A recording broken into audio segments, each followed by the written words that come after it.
I want you to understand something before I say another word. I didn't go looking for this. I wasn't trying to be a hero. I wasn't trying to change the course of human galactic relations, or whatever the press is calling it now. I was doing my job. I was standing at the post they assigned me. I was following the protocol they trained into my bones for 6 years. And then a girl almost died right in front of me. And the only thing I had, the only thing that could stop it, was inside my own veins. That's it, that's the whole story if you want the short version. But the long version, the real version, that one's different.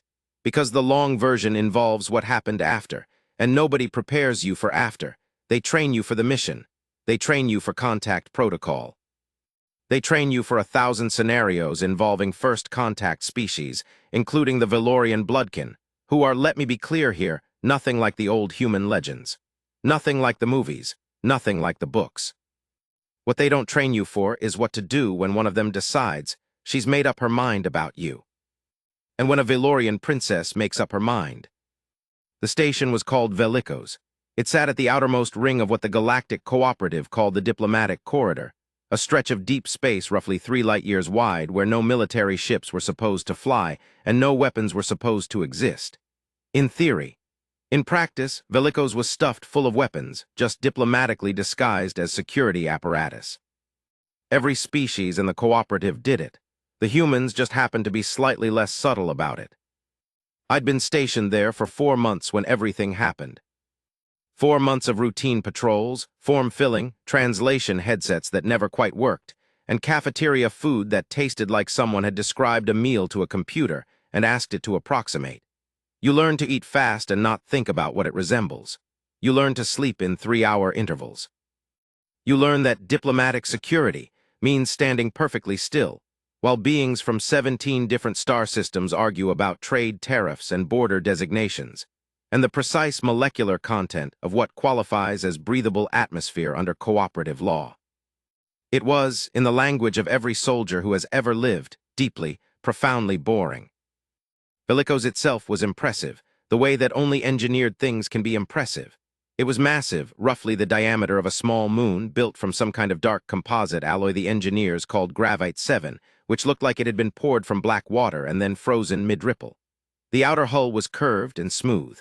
Inside, the corridors were wide enough for 6 of the large-bodied species to walk abreast. The ceilings were high.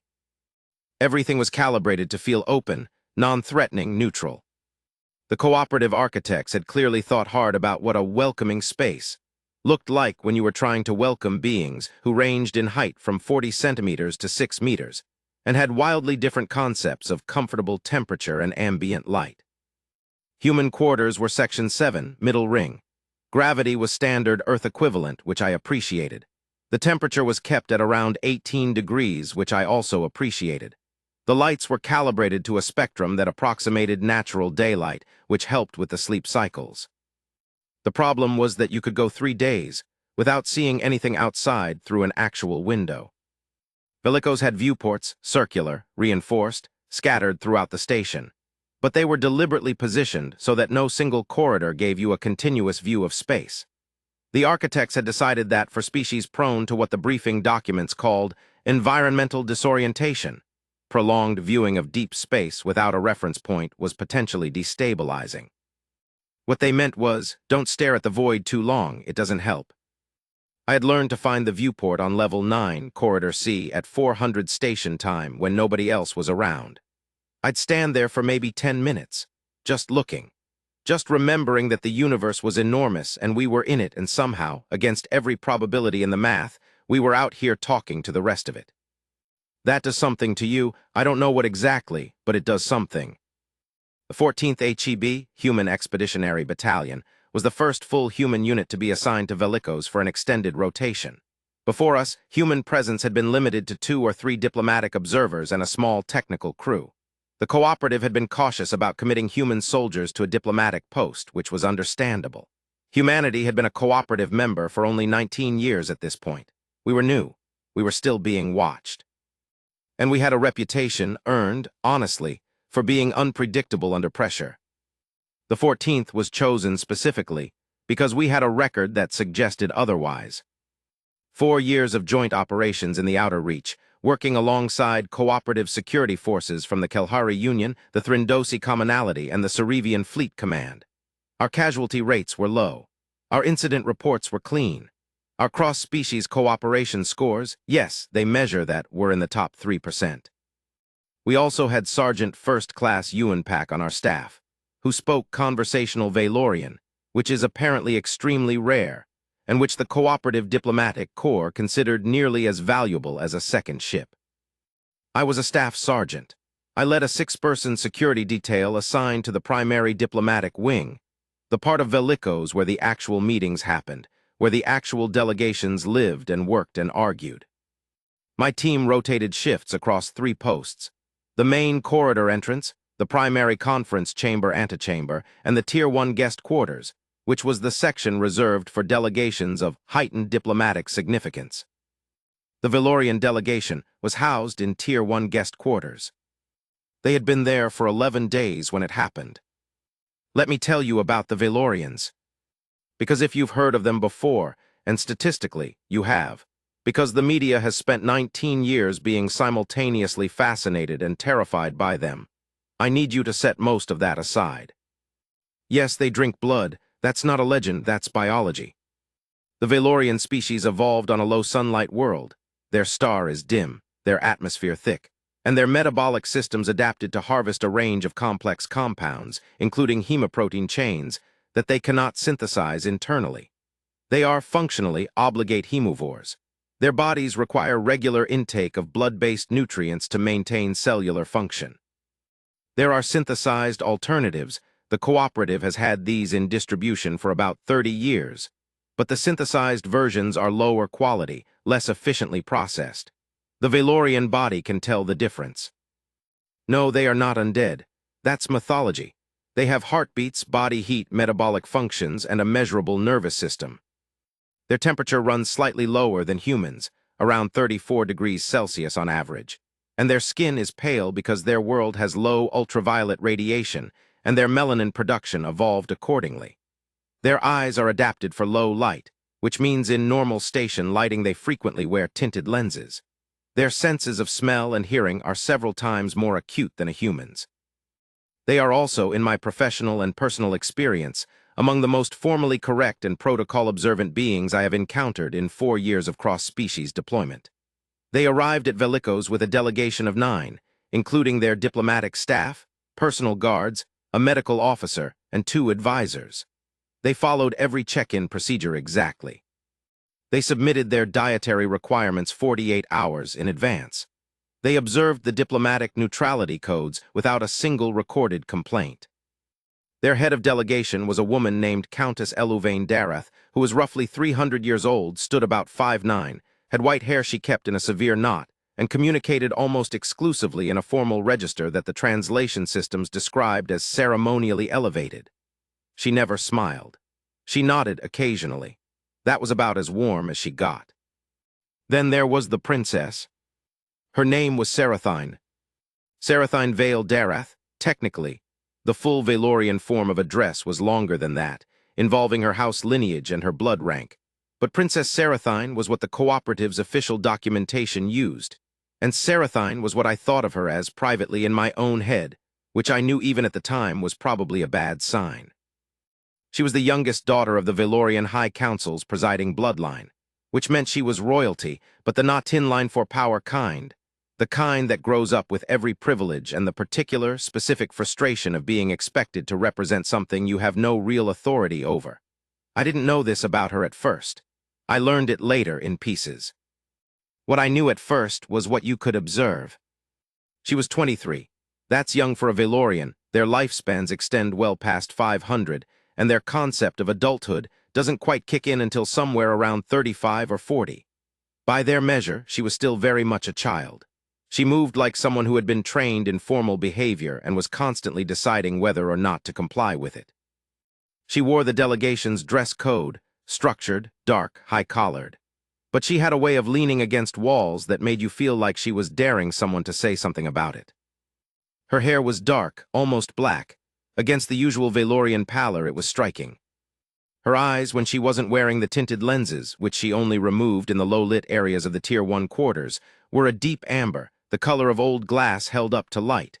She was quick. Quick in the way athletes and predators are quick, not restless, not anxious, but ready. Like she was always a half-second ahead of whatever was about to happen. She spoke standard cooperative common better than most humans I'd met. She also spoke, apparently, 4 other languages, including a dialect of Old Thrindosi that the station's translation systems couldn't parse. She would sometimes slip into it when she was frustrated. I learned to recognize the sound of it, even if I couldn't understand a word.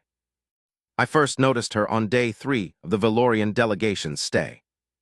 I was at my post in the Tier 1 corridor, standing, watching, being professionally invisible the way security is supposed to be, when she came out of the quarters at 2100 station time. She looked down the corridor in both directions. She saw me. She assessed me the way a person does when they're trying to figure out if someone is a problem.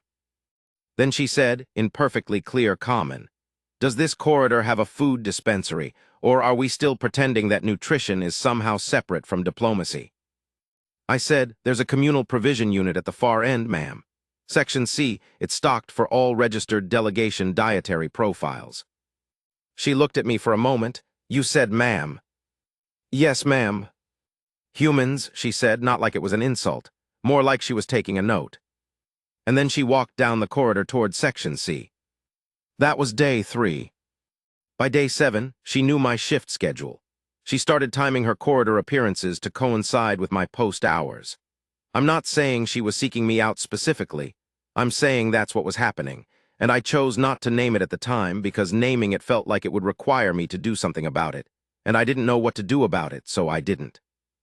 She would ask questions, not personal questions, procedural ones mostly, about the station, about human security protocol, about how the 14th was structured, what our operational mandate was, how long individual rotations ran.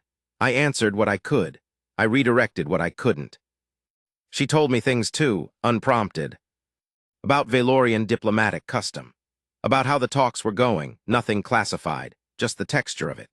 The cooperative's tendency to schedule things into oblivion, the Thrindosi delegation's obsession with word-for-word translation approval before any agreement was finalized. The way the Kelhari representatives communicated discomfort through a particular shift in their dorsal ridge positioning that everyone else in the room pretended not to notice. She talked the way someone talks when they're not usually listened to. I listened. I'm not sure when exactly I started looking forward to those conversations.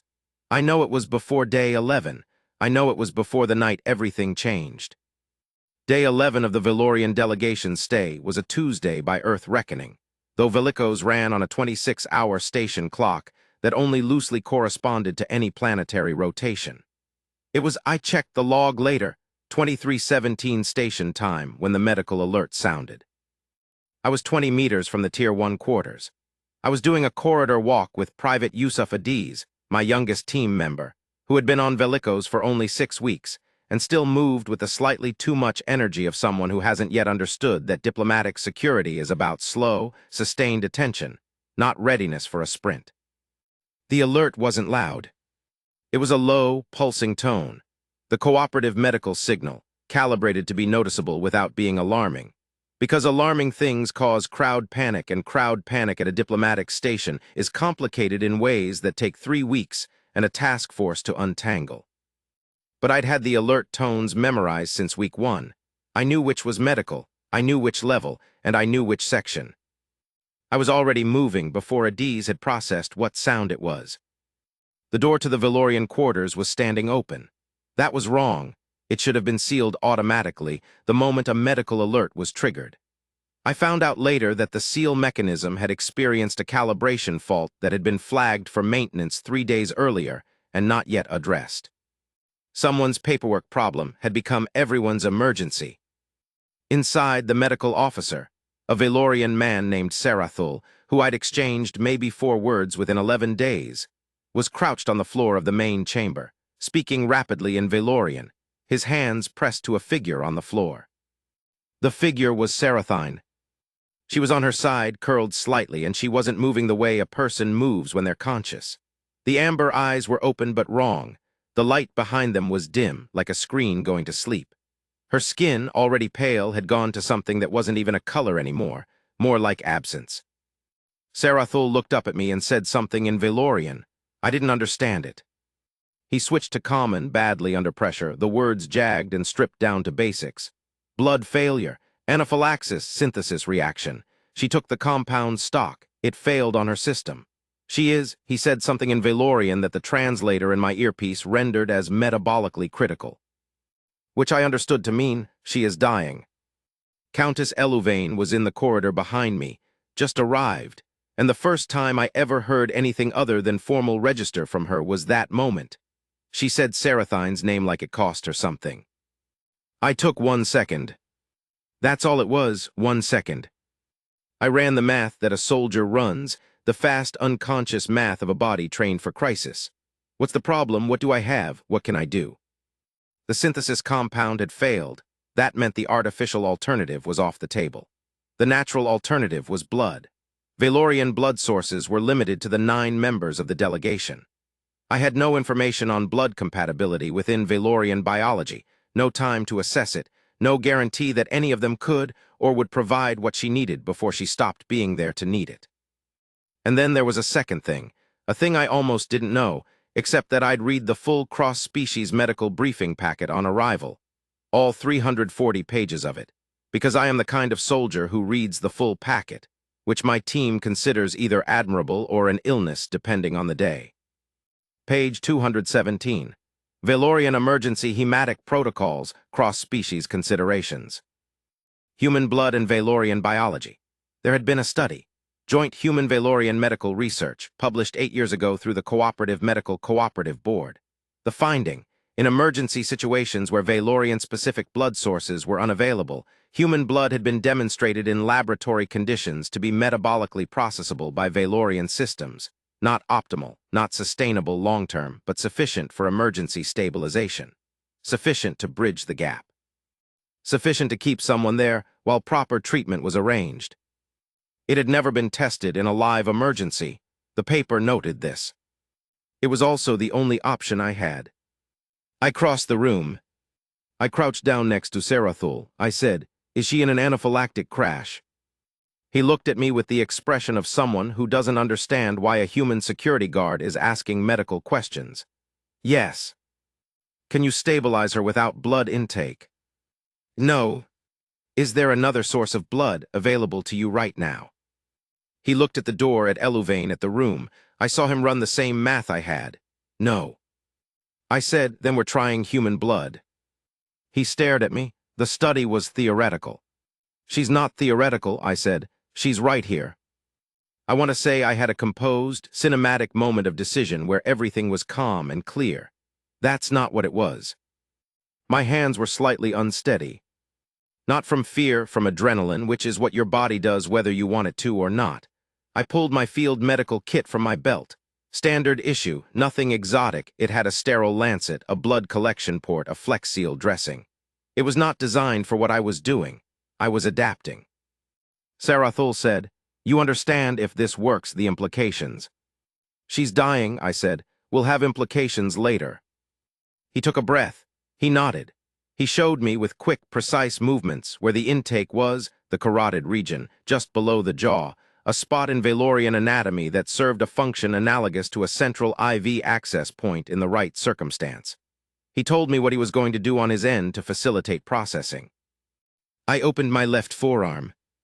The lancet was sharp. I barely felt it. Blood is surprisingly dark in low station light. It pooled against the flexboard I'd pressed over the cut, built up into a manageable flow. Sarathul took a piece of Valorian medical equipment from his kit, a small device, narrow, designed for exactly this kind of emergency transfer, just not this kind of donor, and made the connection. The whole thing took maybe 4 minutes. The results were not immediate. That's not how biology works, human or otherwise, but within about 6 minutes the color started coming back. Not quickly, incrementally, like a light being dialed up rather than switched on. The amber in her eyes reformed, deepened, brightened. Her breathing, which had been shallow, barely there, became audible, regular.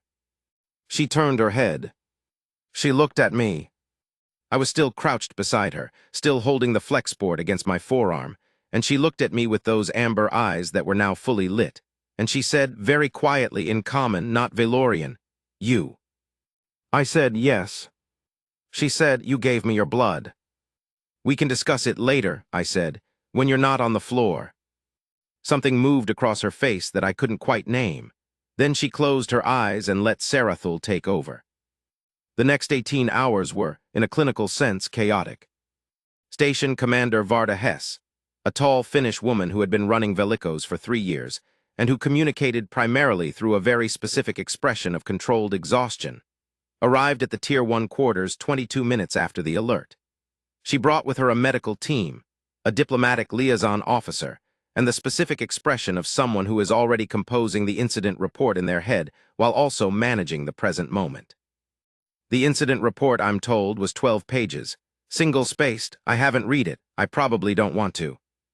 I was put on medical hold for 6 hours. Standard procedure after any blood loss event, even minor. The medical team assessed my forearm, sealed the lancet wound properly, ran a full panel on my blood chemistry to ensure no reverse contamination risk, gave me 2 electrolyte packs and a nutrition block, and told me to lie down. I lay down on a medical bay bunk and stared at the ceiling and thought about everything, and also tried not to think about everything, with limited success on both fronts. Ewan Pack came to see me at the 3-hour mark. He sat down on the edge of the opposite bunk and didn't say anything for a while, which is how Pack shows he's taking something seriously. Then he said, "You read the whole medical packet." "Yes," I said. "Page 217.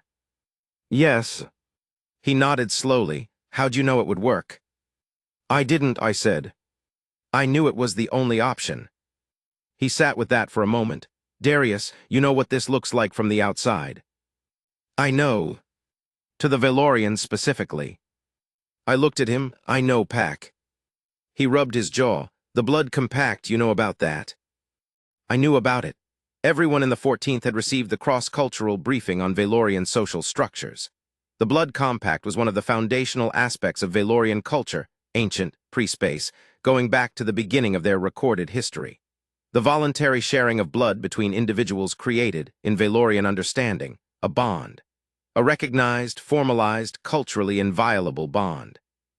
It wasn't romantic by default. It could be a bond of alliance, of guardianship, of deep friendship. The precise interpretation depended on circumstance, on the parties involved, on the declaration, the kethara, the formal naming of what the bond was that was supposed to accompany it.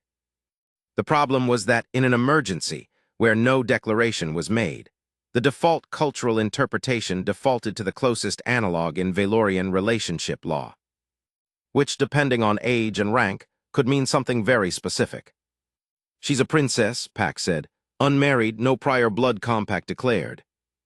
"I know," I said. "And you're?" "I know," I said. He looked at me for a long moment. "How are you feeling about that?" I stared at the ceiling.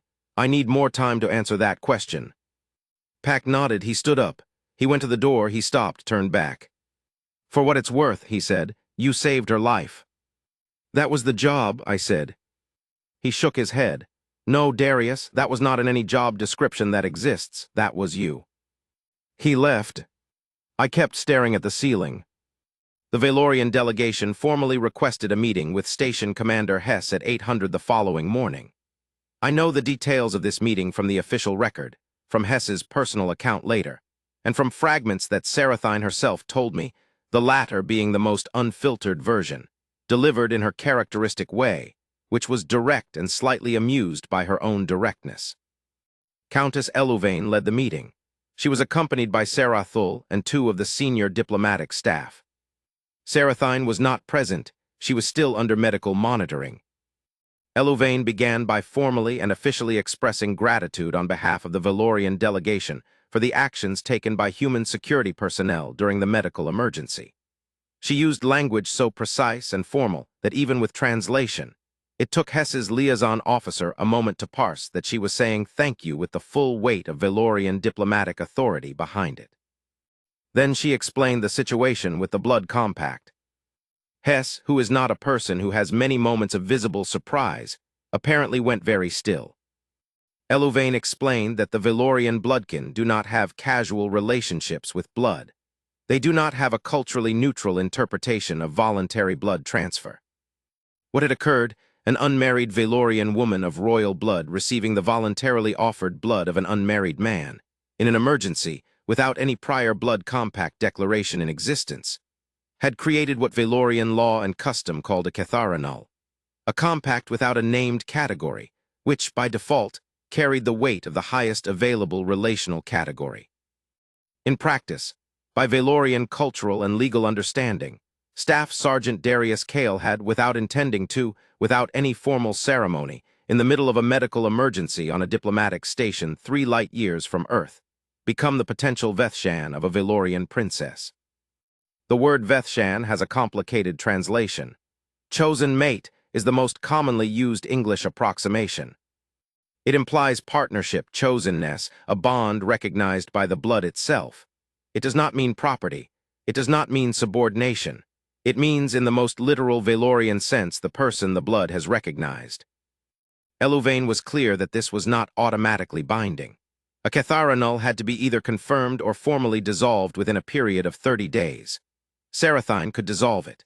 Cale could, theoretically, though Valorian law on this point was murky, as blood compacts had historically only been formed between Valorians, and the question of what rights the human party held was genuinely legally unprecedented. But the confirmation or dissolution had to be Sarathine's declaration.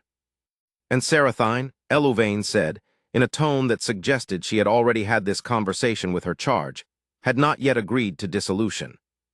Hess apparently said, "What does that mean in practical terms, Countess?" Eluvain said, "It means, Commander, that the princess is considering her options." "They told me at 1400. Hess herself delivered the briefing. She sat across from me in a small room off the medical bay with a cup of coffee she didn't drink, and she went through it with the professional clarity she applies to everything. She did not editorialize. She laid out the facts. She answered my questions. Then she looked at me and said, "Sergeant Cale, I want to ask you directly, is there anything about the events of last night that you feel I need to know? Anything that happened before the medical emergency, in your time at this post?" I understood what she was asking. She was asking if there was something between me and Sarathine before the crisis. She was asking if I had had inappropriate contact with a member of a diplomatic delegation. I said we had conversations, Commander, during corridor posts. She asked about the station. I answered. She told me things about the diplomatic process, nothing classified, nothing personal. Hess looked at me for a long moment. "Sergeant." "Yes, ma'am." "The Cooperative Medical Board, the Valorian delegation, and I are all agreed that you saved that young woman's life last night. Whatever the complications are, that is the foundation. Don't forget that while you're figuring out the rest." "I'll try, Commander." She stood at the door. She turned. "They'd like you to visit her," she said. "The Valorian delegation, they've formally requested that you be permitted access to the medical recovery suite where Princess Sarathine is being monitored. It's your choice." I said I'd go. The medical recovery suite was dim. The station systems had dialed the lighting down to a Valorian comfort level, which for human eyes meant you were looking at everything through a shade that wasn't quite darkness but was getting acquainted with it. There was equipment humming softly. There was the smell of something antiseptic and something organic, and something else I couldn't name, faintly sweet, like cut wood in cold air. She was sitting up in the medical bed when I came in. Not lying down, sitting, spine straight, which I recognized as her not letting anyone see weakness posture. She was still wearing the monitoring sensors. Her hair was loose, which I'd never seen before, and it was down past her shoulders, very dark in the low light. She looked at me when I came in. The amber eyes tracked me the way they always did, that alert, half-second ahead attention. I stood near the door. I wasn't sure how close to go. The situation had changed overnight in ways I was still processing, and proximity felt like something to be deliberate about. She said, "Sit down, Sergeant. You're making the room nervous." I sat down on a chair near the bed. She studied me. "You know," she said, "about what happened." "Culturally." "I was briefed," I said. "How are you handling it?" I considered the question. It deserved a real answer. "I don't know yet," I said honestly. She nodded like that was a reasonable thing to say. "I've been told," she said, "by Eluvain, by the medical office, by approximately everyone in this station who has an opinion about it, that I should dissolve it. The Catharanul. that it was accidental, that you couldn't have known what you were doing in cultural terms, that it wouldn't be fair to let it stand when you had no informed consent to its implications. That's a reasonable argument, I said. Yes, she said, it is. She was quiet for a moment, then she said, my blood knows you. She said it simply, like it was a fact about the weather. Seraphine, I started. I know what you're going to say, she said. That I nearly died. That emergency brain chemistry does strange things. That I've known you for 11 days and you're a human soldier and I'm a Valorian princess, and there are about 47 practical and diplomatic reasons why none of this makes sense. She tilted her head slightly. Am I close? You're very close, I said. She almost smiled, not quite, but close. I've been told by Elouvain that I'm young, she said. Which is technically true. I've been told that this is a trauma response, which is also possibly true. I've been told that I'm confusing gratitude with something more significant, which is the one I keep thinking about. She looked at her hands. But gratitude, in Valorian understanding, doesn't involve the blood responding. It doesn't create the recognition. What I'm feeling isn't gratitude. She looked back up at me. I don't know what to call it in common. The Valorian word is Veth Kale, the recognition of the one who matches. I sat with that. I'm not asking you for anything, she said quietly. Not today. I have 30 days as I understand it. I'm asking you in that time to be honest with me, to talk to me the way you talked to me before, because you're the first person in a long time who talked to me like I was just a person. I looked at her, at those amber eyes. At this girl who was not quite 23 and ancient by any reckoning that didn't use human math, who was sitting up straight in a medical bed because she refused to look diminished, who had almost died last night and was now calmly discussing the philosophical implications of blood chemistry. All right, I said. She nodded. Good. She settled back slightly, the first visible concession to exhaustion. You can go now, Sergeant. I'm tired. Yes, ma'am, I said. I got up, I went to the door, I stopped. I said, for what it's worth, I would have done it again. She was quiet for a moment, then, I know that's part of it. I left. What nobody tells you about a diplomatic station is that it has its own ecology of politics. Vallicos housed 37 delegations at any given point. 37 distinct species, cultures, agendas, alliances, and historical grudges, all packed into a ring-shaped structure in deep space and expected to cooperate. There was a food chain to it, not predator and prey, but significance and influence. Who had more cooperative votes?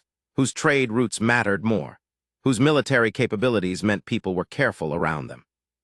The Valorian bloodkin were near the top of that chain. They were old, older than most cooperative members. Their civilization had space travel while humanity was still figuring out agriculture. Their diplomatic influence was substantial, their alliances deep, and their cultural insularity. The fact that they had very few blood compacts with non-Valorian beings on record made them respected and slightly feared. What happened in the Tier 1 corridor on day 13 made a lot of people very nervous. It started with the Dorathi. The Dorathi hegemony, 3 star systems, a moderately aggressive expansion policy, a delegation of 5 that communicated primarily through what the translators described as structured dominance displays, had been at Vallicos for 3 weeks before the Valorians arrived. They had apparently been hoping to secure a trade arrangement with the Valorian bloodkin that had been in negotiation for 2 years. The Valorian arrival was supposed to be an opportunity. Countess Elouvain's initial sessions with the Dorathi delegation had gone, by all accounts, poorly. The primary Dorathi negotiator was a being called Vosh Harek. He was large by any standard, roughly 2.5 meters, 3 if you counted the ridge structure on his shoulders, built in the way that things built for gravity-heavy worlds are built. He moved deliberately. He communicated in a style that the translator frequently rendered as imperious, though I'd been told that was partially just how Dorathi formal speech worked. I didn't like him, that's personal. I'm aware it's not professional, I'm including it because it's relevant. On day 13, 2 days after the medical emergency, with Seraphine still in recovery and the Cathara Null still technically in effect, Vosh Harek appeared in the Tier 1 corridor, which he had no cleared authorization to be in. I was at my post. Adiz was on the far end. It was 1100 busy hour, delegations moving between their quarters and the conference suites. The corridor was active. I saw Vosh Herrick the moment he came around the corner from the main junction, because Vosh Herrick was not the kind of being you missed. He was accompanied by two of his delegation's guards, also large, also without clearance for this section. I moved to intercept. Standard, measured, professional, no escalation in the body language. "Officer Vosh Herrick," I said. The translator on my earpiece converted it instantly. "This section requires Tier 1 clearance. I'll need to see your authorization before I can allow you to proceed." He looked at me the way beings look at obstacles. "I have business with the Valorian delegation." "Any contact with the Valorian delegation is arranged through the diplomatic scheduling office," I said. "I can give you the process for requesting." "The Valorian woman who was injured," he said, not asking, stating. "We've heard the report, we've heard other things as well." Something in my posture shifted, not visible maybe, but internal. "I'm afraid I can't speak to any medical details." "A human soldier," he said, "has made a blood compact with the Valorian princess." He said it loud enough that several people in the corridor slowed down, stopped, turned. "Without ceremony, without declaration, without the knowledge or sanction of the Cooperative Council or the Valorian High Council." He paused. His ridge structure elevated slightly, which I knew from the briefing material was a Dorathi aggressive status display. "This is not something the hegemony will accept." The corridor had gone quiet. I stood exactly where I was. My hands were at my sides. My face was, I hope, professionally neutral. Inside, my entire body was running a threat assessment that the 6 years of training had installed in my brainstem, whether I wanted it there or not. "Officer Vosh Herrick," I said carefully, "the events you're referring to are a medical matter and a diplomatic matter that are being addressed by the appropriate parties. They are not a security matter. I'd encourage you to raise any concerns through the appropriate diplomatic channels." He took a step forward. Just one step, not aggressive technically, but sized the way a step from a being his size is sized. "Humans," he said, "have been in the cooperative for 19 years. You are children by any reasonable measure. You do not have the standing." "Officer Vosh Herrick," my voice did not change. "You are in a restricted corridor without clearance. I am asking you to return to the main transit section." "And if I don't?" The two guards behind him shifted. Not reaching for anything, they weren't armed, not on Velikos, nothing beyond minimal personal tools, same as our team. But they shifted. Adiz had moved up to my left. I heard her step. She was good, she'd stayed back until the moment she was needed, and now she was in exactly the right position without me having to signal. Vosh Herrick looked at me with something that I recognized, across whatever biological and cultural distance existed between us, as contempt. "A human soldier," he said again, quieter now, more pointed.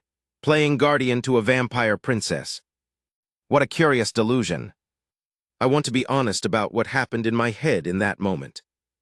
There was anger. I won't pretend there wasn't.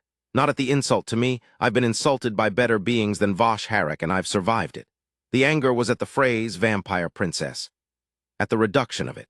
At the way he said it as if Seraphine, who was 23 and had nearly died 2 nights ago and was sitting up straight in a medical bed because she refused to look diminished, was a category rather than a person. But I didn't let the anger do anything. That's the training. The anger is information. It tells you what matters. It doesn't get to decide what you do. I said, "Officer Vosh Herrick, last request. Return to the main transit section." He held his position for 4 seconds. I counted.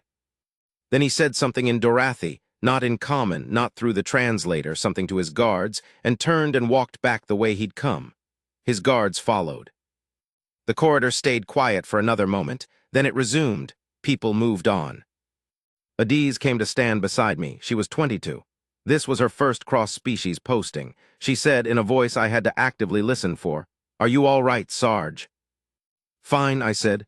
"Write it up when we're off shift, every detail." "Yes, Sergeant." I stood at my post. The official complaint went in from the Dorathi delegation the same afternoon. I found out through Hess's office, which sent me a copy to review. The complaint characterized the Tier 1 corridor incident as an example of disproportionate human security response to a routine diplomatic inquiry, and requested review of the precedent created by the unsanctioned blood compact. In other words, the Dorathi wanted the Catharanul dissolved, and they wanted it dissolved for reasons that had nothing to do with Sarathine's well-being or my informed consent, and everything to do with the Dorathi's interest in the Valorian trade arrangement, and their calculation that a blood compact between the Valorian princess and a human soldier was a complication they hadn't planned for and didn't want. Pack came to find me that evening. We sat in the observation area near Corridor C, Level 9, with the viewport at the end showing the deep black with its scatter of lights, and Pack told me that the Cooperative Diplomatic Council had formally acknowledged the Catharanul and had opened a consultative process, which meant lawyers, which meant weeks, which meant a lot of very formal beings arguing in very formal language about something that had happened in 4 minutes in a crisis. The Dorathi aren't alone, Pack said. I'm hearing that the Kelhari delegation has also raised concerns. Different angle, they're worried about the precedent for cross-species blood compacts in general, whether it opens a door they're not comfortable with. And the Valorian position? I asked. He looked at the stars. Eluvain is playing it close. She's not formally supporting the compact, she can't, not without a declaration from Sarathine, but she's also not supporting dissolution. She's waiting. For what? For Sarathine, he said. Because at the end of the day, the Countess is a diplomat, but she's also whatever the Valorian equivalent of a grey tant is. She's going to wait and see what Sarathine wants. I looked at the viewport. Stars, distance, the particular silence of a place that was neither here nor there. Pack, I said, hypothetically. Sure. If she confirms it, the Catharanul declares the Vethshan, what actually happens. He was quiet for a moment. In Valorian law, you'd be recognized as her bonded mate, not her property, not her subject, her partner. It has legal weight in Valorian space. You'd have rights, protections, and official standing in their social structure. And in human law. Nothing. It doesn't exist in any framework we have. UED would have to figure out what to do with the fact that a staff sergeant in the 14th HEB has been declared the chosen mate of a Valorian princess, and they'd have approximately no precedent to draw from. Sounds messy. Darius, he said, with that packed tone he got when he was being direct without being blunt.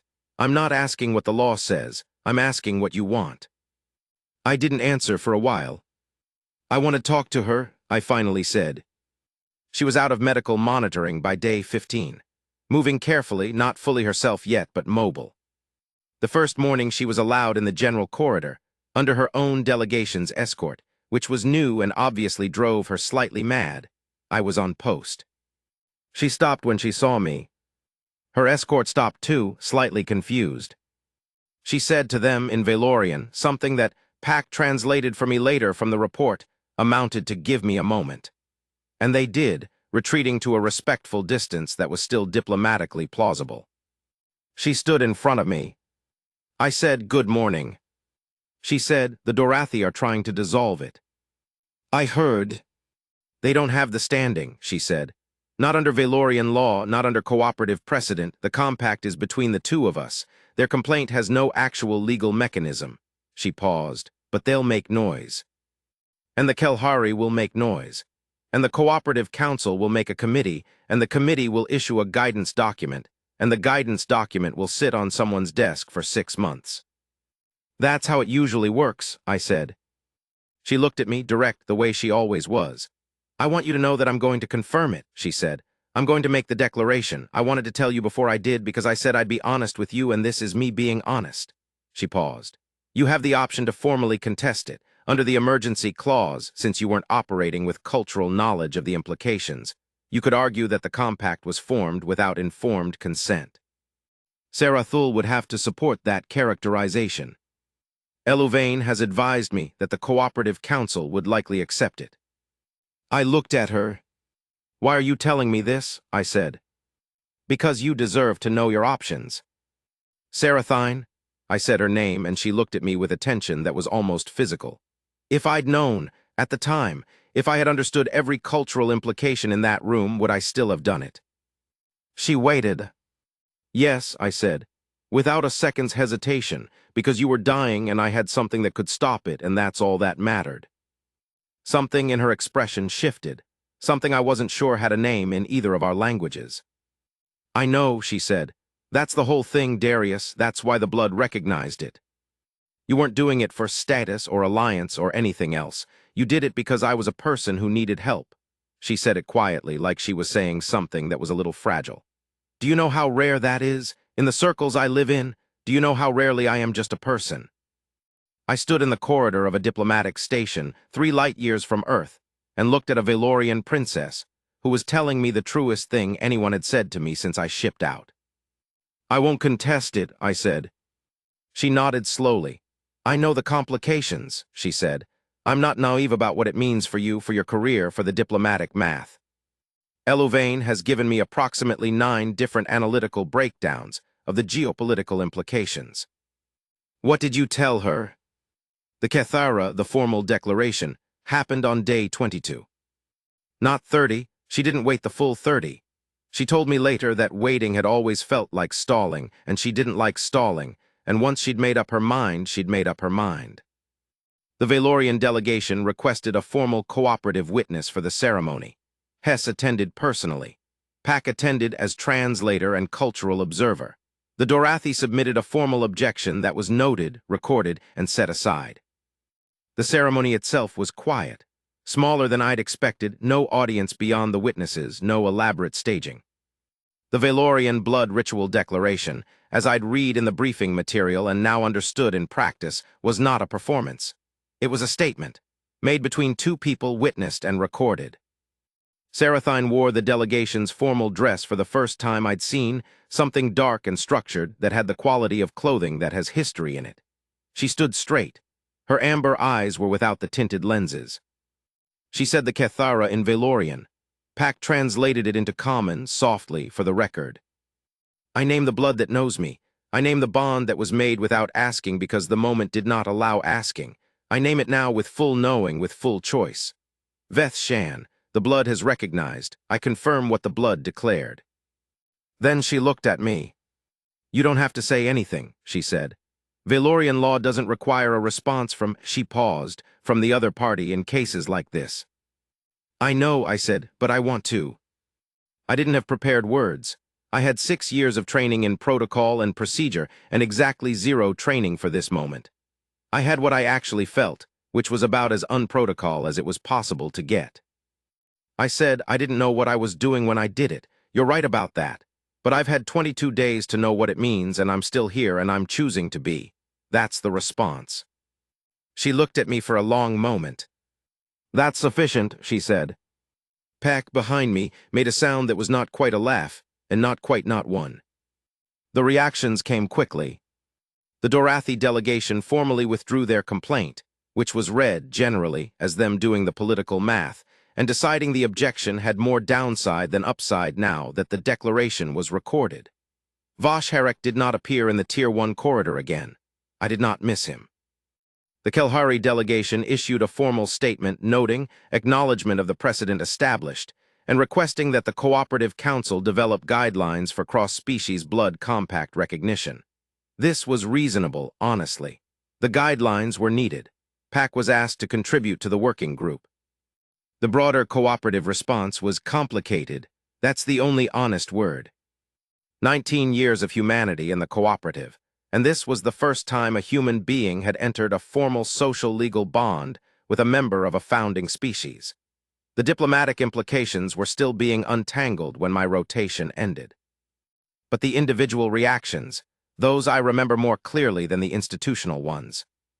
Commander Hess shook my hand after the ceremony. She was not a person who shook hands often. She said, I genuinely did not see this coming, Sergeant. That almost never happens.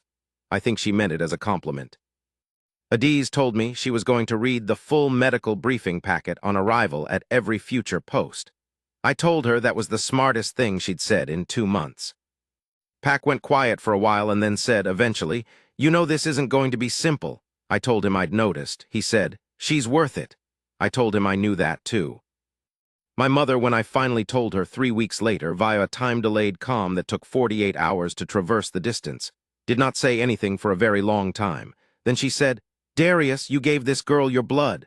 I said yes. She said, from your arm.